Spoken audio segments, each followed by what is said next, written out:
Wagwan guys, in today's video I'm going to be showing you my Upwork proposal. Yeah, remember I sent different Upwork proposals for different clients. I'm going to show you my real Upwork proposal sent to a real client, and you're going to see the real conversation that emerged from that proposal, which is what we are going to go into right now. Let's go into it.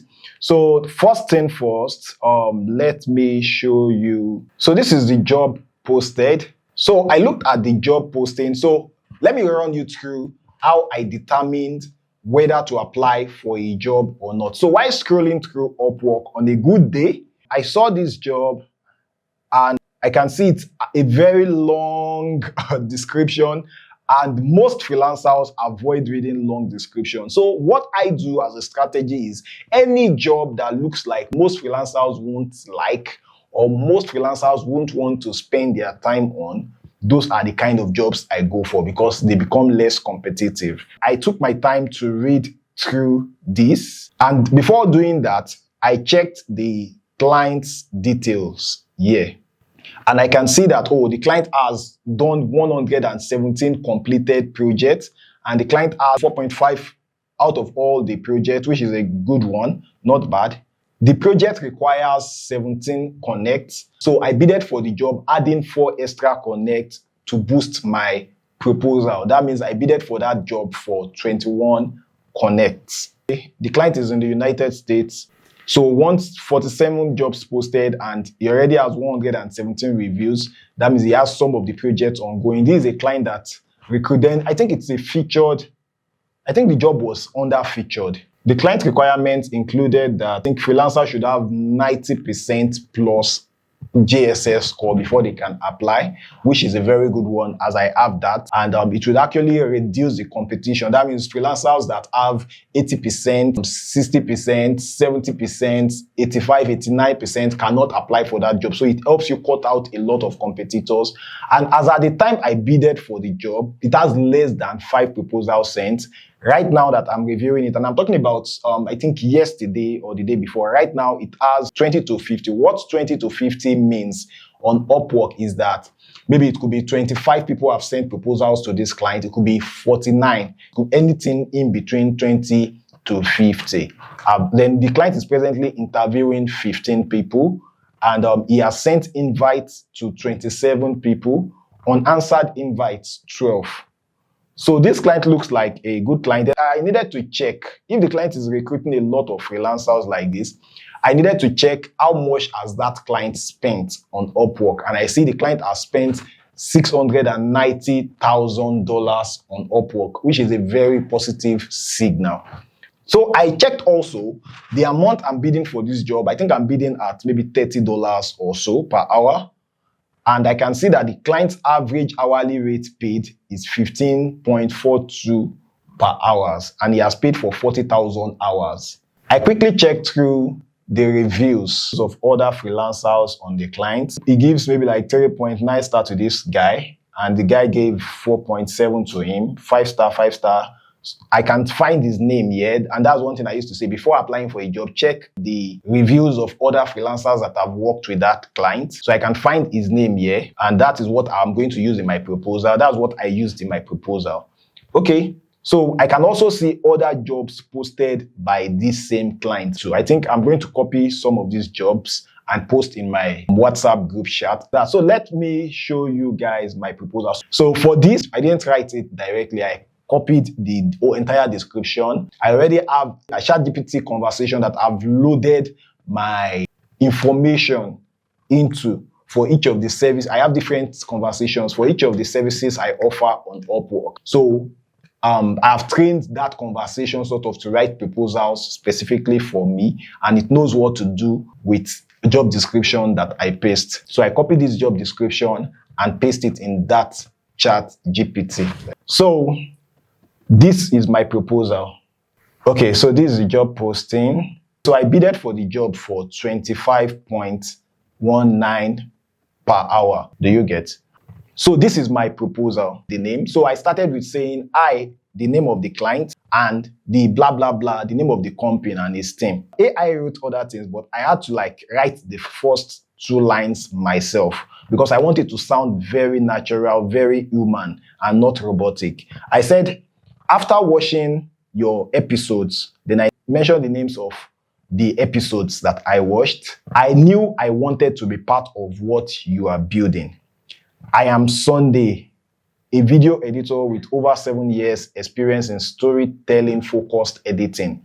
I specialized in long form content and educational documentaries. I have edited over 500 videos for, I mentioned the name of the brand and put in brackets the link to the channel, helping the channel grow to 895k subscribers. I worked for this client on Upwork. It's one of my biggest projects. Then currently, I also work with, I mentioned the name for the client, with so TV station and put the link also as a digital content producer under a flexible arrangement that gives me ample time and freedom to deliver on freelance projects. Because if you have a full-time job, even in your work history on your profile, sometimes some clients will see your profile, see your proposal and assume that, oh, you're already too occupied for their project. So that's why I mentioned that here. Then what set me apart, this is AI doing its job. Like I should have removed, I don't like using headers when writing proposals. It's something the AI typically do, but it's good. It enhances readability for the client. I don't just cut videos, blah, blah, blah, blah. Then you can say I put a lot of portfolio, a lot of references, a lot of links to works I've done. That is the most important tool that helps you to convince the client that you've actually done similar projects to theirs and that you can deliver. So I said I shaped interview monologues. This is just AI helping me to describe what I do. I have explained what I do to AI. It has asked me questions, yeah, and I've responded. So it kind of have an idea of everything I do. So this part is purely AI. I mentioned the tools I use and all. Okay, now let's go to towards the end part of the proposal. I said, I am confident in my ability to blah, blah, blah. This is still AI. Then this part, you can see samples. The portfolio is like the most integral, the most important part of your Upwork proposal. So you can see I still listed some specific samples that I feel aligns with their own specific project here and put a link to each of them. Then I also put a link to my personal channel. I don't push my personal channel up. In some projects, if I see that maybe the client is somebody just starting a YouTube channel, I would want to tell the client that, oh, not only have I even managed YouTube channels for other clients, I also have mine. At least I think I have about maybe 3 active YouTube channels. Will I say active? This is the most active channel anyway. Yeah, the other ones, like, they are also kind of active. Like, I don't take them as serious as this because I'm busy with other things. My YouTube channel is not a good representation of my editing prowess. Do you get? Regardless, I still put it there. It's part of my story. Then remember, you should always add a call to action. My call to action here is that I am ready to get started. Then I tell the client what to do. Call to action means you calling the client to take action, telling the client the exact action you want them to take. Because if you don't call them to action, it might not occur to them that they're supposed to take action. So I say, please send over the audition folder and details at your convenience. You send me the folder, which is the next natural action that the client is going to take. Then also I added my profile highlights. So Upwork allows you to add profile highlights to your proposal. So if you have that option on a job, please add it. It also adds to you convincing the client. So you might be able to add some of the certifications you have. You might be able to add some of the jobs you have done on Upwork. You know, sometimes some people lie about jobs they've done outside Upwork.